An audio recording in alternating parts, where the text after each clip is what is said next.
എഫേസ്യർ അദ്ധ്യായം 2. അതിക്രമങ്ങളാലും പാപങ്ങളാലും മരിച്ചവരായിരുന്ന നിങ്ങളെയും അവൻ ഉയിർപ്പിച്ചു.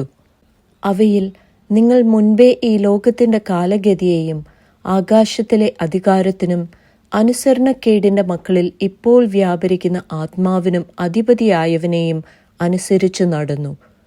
അവരുടെ ഇടയിൽ നാം എല്ലാവരും മുമ്പേ നമ്മുടെ ജഡമോഹങ്ങളിൽ നടന്ന് ജഡത്തിനും മനോവികാരങ്ങൾക്കും ഇഷ്ടമായത് ചെയ്തും കൊണ്ട് മറ്റുള്ളവരെ പോലെ പ്രകൃതിയാൽ കോപത്തിൻ്റെ മക്കളായിരുന്നു. കരുണാസമ്പന്നനായ ദൈവമോ നമ്മെ സ്നേഹിച്ച മഹാസ്നേഹം നിമിത്തം അതിക്രമങ്ങളാൽ മരിച്ചവരായിരുന്ന നമ്മെ ക്രിസ്തുവിനോടുകൂടി ജീവിപ്പിക്കുകയും കൃപയാൽ അത്രേ നിങ്ങൾ രക്ഷിക്കപ്പെട്ടിരിക്കുന്നു. ക്രിസ്തു യേശുവിൽ നമ്മെക്കുറിച്ചുള്ള വാത്സല്യത്തിൽ തൻ്റെ കൃപയുടെ അത്യന്ത ധനത്തെ വരും കാലങ്ങളിൽ കാണിക്കേണ്ടതിന് ക്രിസ്തുയേശുവിൽ അവനോടുകൂടെ ഉയർത്തെഴുന്നേൽപ്പിച്ച് സ്വർഗത്തിലിരുത്തുകയും ചെയ്തു.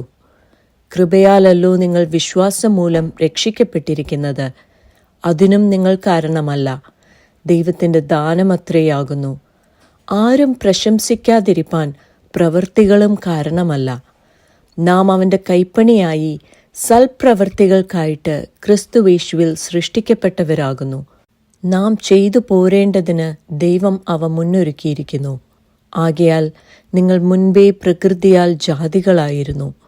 ജഡത്തിൽ കയ്യാലുള്ള പരിച്ഛേദനയേറ്റ് പരിച്ഛേദനക്കാർ എന്നു പേരുള്ളവരാൽ അഗ്രചർമ്മക്കാർ എന്ന് വിളിക്കപ്പെട്ടിരുന്നു. അക്കാലത്ത് നിങ്ങൾ ക്രിസ്തുവിനെ കൂടാതെ ഉള്ളവരും ഇസ്രയേൽ പൗരതയോട് സംബന്ധമില്ലാത്തവരും വാഗ്ദത്തത്തിൻ്റെ നിയമങ്ങൾക്ക് അന്യരും പ്രത്യാശയില്ലാത്തവരും ലോകത്തിൽ ദൈവമില്ലാത്തവരും ആയിരുന്നു എന്ന് ഓർത്തുകൊള്ളുവിൻ. മുൻപേ ദൂരസ്ഥരായിരുന്ന നിങ്ങൾ ഇപ്പോൾ ക്രിസ്തുയേശുവിൽ ക്രിസ്തുവിൻ്റെ രക്തത്താൽ സമീപസ്ഥരായി തീർന്നു. അവൻ നമ്മുടെ സമാധാനം. അവൻ ഇരുപക്ഷത്തെയും ഒന്നാക്കി ചട്ടങ്ങളും കൽപ്പനകളുമായ ന്യായപ്രമാണം എന്ന ശത്രുത്വം തൻ്റെ ജഡത്താൽ നീക്കി വേർപാടിൻ്റെ നടുച്ചുവർ ഇടിച്ചു കളഞ്ഞത് സമാധാനമുണ്ടാക്കിക്കൊണ്ട് ഇരുപക്ഷത്തെയും തന്നിൽ ഒരേ പുതുമനുഷ്യനാക്കി സൃഷ്ടിപ്പാനും ക്രൂശിന്മേൽ വെച്ച് ശത്രുത്വമില്ലാതാക്കി അതിനാൽ ഇരുപക്ഷത്തെയും ഏക ശരീരത്തിൽ ദൈവത്തോട് നിരപ്പിപ്പാനും തന്നെ. അവൻ വന്ന് ദൂരത്തായിരുന്ന നിങ്ങൾക്ക് സമാധാനവും സമീപത്തുള്ളവർക്ക് സമാധാനവും സുവിശേഷിച്ചു. അവൻ മുഖാന്തരം നമുക്ക് ഇരുപക്ഷക്കാർക്കും ഏകാത്മാവിനാൽ പിതാവിങ്കലേക്ക് പ്രവേശനം ഉണ്ട്. ആകയാൽ നിങ്ങളിനി അന്യന്മാരും പരദേശികളുമല്ല, വിശുദ്ധന്മാരുടെ സഹപൗരന്മാരും ദൈവത്തിൻ്റെ ഭവനക്കാരുമത്രേ.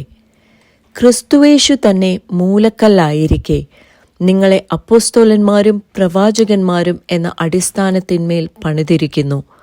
അവനിൽ കെട്ടിടം മുഴുവനും യുക്തമായി ചേർന്ന് കർത്താവിൽ വിശുദ്ധ മന്ദിരമായി വളരുന്നു. അവനിൽ നിങ്ങളെയും ദൈവത്തിൻ്റെ നിവാസമാക്കേണ്ടതിന് ആത്മാവിനാൽ ഒന്നിച്ചു പണിതു വരുന്നു.